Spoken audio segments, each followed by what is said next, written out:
ये वीडियो देखने से पहले आप सभी लोग मान लो कि आपको इंग्लिश में कुछ नहीं आता, तब जाकर ये वीडियो आपको काफ़ी और इंटरेस्टिंग लगेगी और आपको ट्रांसलेशन बहुत अच्छे समझ में आएगा। जी हाँ, class 12th UP board exam के लिए प्रीवियस ईयर क्वेश्चन पेपर का एक ट्रांसलेशन है, जो कि इस वीडियो के माध्यम से मैं आपको काफ़ी सरल तरीके से समझाने जा रहा हूँ। ज़्यादा ग्रामर का यूज़ नहीं करेंगे, लेकिन आपको पूरी बात अच्छे से समझ में आएगी। देखिए, मुंशी प्रेमचंद एक महान साहित्यकार थे। मुंशी प्रेमचंद क्या थे? एक महान साहित्यकार। आप सभी को मालूम है, कक्षा 6 से ट्रांसलेशन पढ़ रहे हो, सबसे पहले आप सब्जेक्ट पहचानते हो, तो कौन इसका सब्जेक्ट है? मुंशी प्रेमचंद। तो आप लिखोगे मुंशी प्रेमचंद। थे मतलब यहाँ पर अकेले हैं तो वाज लगाओगे, मुंशी प्रेमचंद वाज।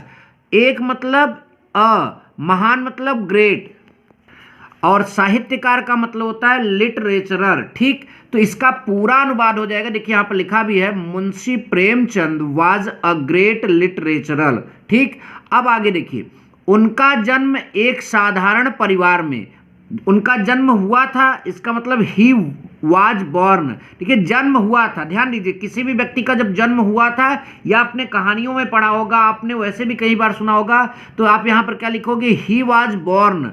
कहाँ हुआ था? किसमें हुआ था? साधारण परिवार में। इन एन ऑर्डिनरी फैमिली, मतलब एक साधारण परिवार में। कहाँ? एक छोटे से गांव में। In a small village. कितना सिंपल है। He was born in a ordinary family in a small village. कितना अच्छा है। ठीक, फिर भी वे पूरे विश्व में प्रसिद्ध हुए। Still he become a famous. He become a famous मतलब प्रसिद्ध हुए। Personality all over the world. ठीक है, मतलब वो पूरे विश्व में क्या हो गए? प्रसिद्ध हो गए। आगे लिखा है, हिंदी तथा उर्दू दोनों भाषाओं पर उनका समान अधिकार था। अब यहाँ पर देखिए, he had an equal command, मतलब कि यहाँ पर जो अधिकार का मतलब होता है command. He had an equal command, मतलब उनका जो था मतलब कि अधिकार था, इक्वल मतलब समान अधिकार था।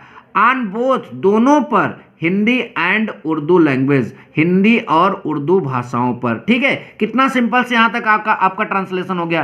अब आगे आगे देखिए, उपन्यास तथा कहानियां लिखने में वे कुशल थे। He was adept at writing novels and stories. देखिए, ही वॉज एडेप्ट मतलब वे कुशल थी किसमें? At writing and writing novels and stories, मतलब कि कहानियां। ठीक है, तो इसमें वो जो थे क्या थे? कुशल थे। अगला है, उनके उपन्यासों में भारतीय समाज का सचित्र वर्णन मिलता है। किनके उपन्यासों में? उनके उपन्यासों में। तो उनके उपन्यासों को हम अंग्रेजी में क्या बोलेंगे?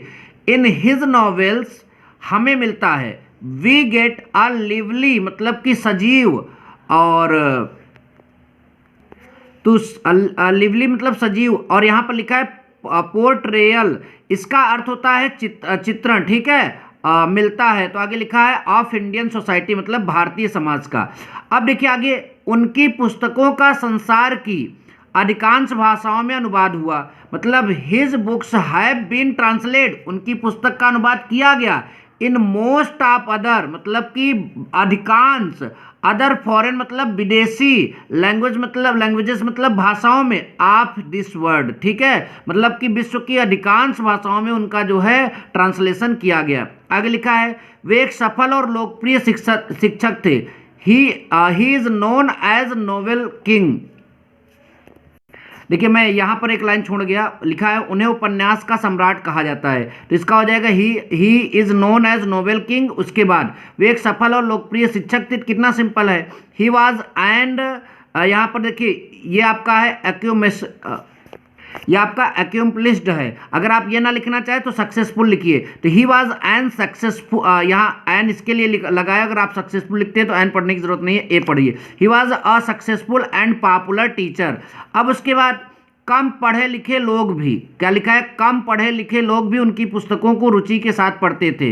Humble and literate people also read his books with interest. मुझे लगता है आप सभी को समझ में आया, इसका आप स्क्रीनशॉट ले सकते हो। Thank you so much. जय हिंद, वंदे मातरम।